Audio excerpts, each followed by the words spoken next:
All right, let's take you to New York now, where a key witness just testified in the sex trafficking trial of Sean Diddy Combs. R&B singer and his ex-girlfriend Cassie Ventura took the stand today. Now, we have to warn you, the details in this case are very difficult to hear. Let's bring in CBS News legal reporter Katrina Kaufman. She's been following this case for us outside the courthouse in Lower Manhattan. Katrina, can you go over just what happened in court today?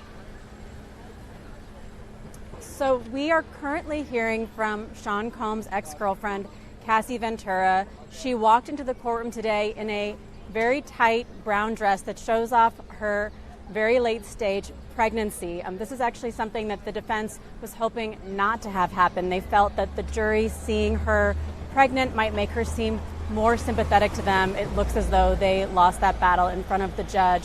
But Cassie has been testifying about her relationship with Sean Combs, how it developed from when she was very young. They met when she was 19, I believe it was. He first kissed her around her 21st birthday. And then we're starting to learn about how they got closer, how he started to exert what appears to be the government trying to show a pattern of control over her life.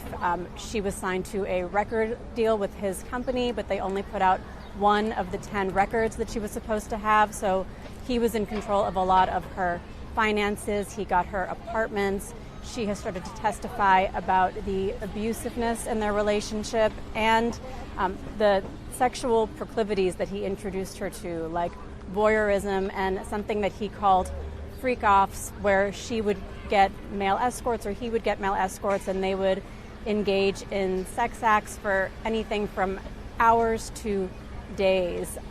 And she also talks about how their relationship became violent, and she didn't know which side of Combs she would get in the morning. At one point saying that she didn't know if she made the wrong face, if he would hit her in the face. You can also see the government starting to try to lay out this racketeering scheme that they're accusing him of, where they say that he was running his company as a criminal enterprise. She says that his security guards and trusted assistants took part in keeping an eye on her, tracking her down if Combs couldn't reach her. We're on pause for lunch now, but she's taking the stand again any moment to continue their story, and we expect it to go on for the next few days. And Katrina, before you go, I just want to make sure we cover what are Diddy's defense lawyers saying about all of this? They're not denying that he had some unusual proclivities, right? You are absolutely right. In opening statements yesterday, they made it clear that they are owning up to a lot of Sean Combs' faults.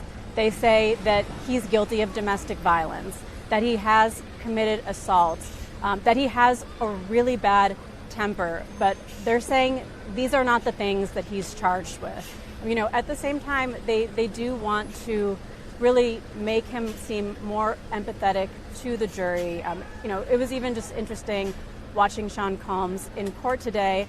I was looking at him during moments that might, strike a chord with the jury, and sometimes I could see him, looking at Cassie and then scanning them to get their reactions. But really, their defense is, one, that he has a lot of these issues, but they just do not align with the charges here.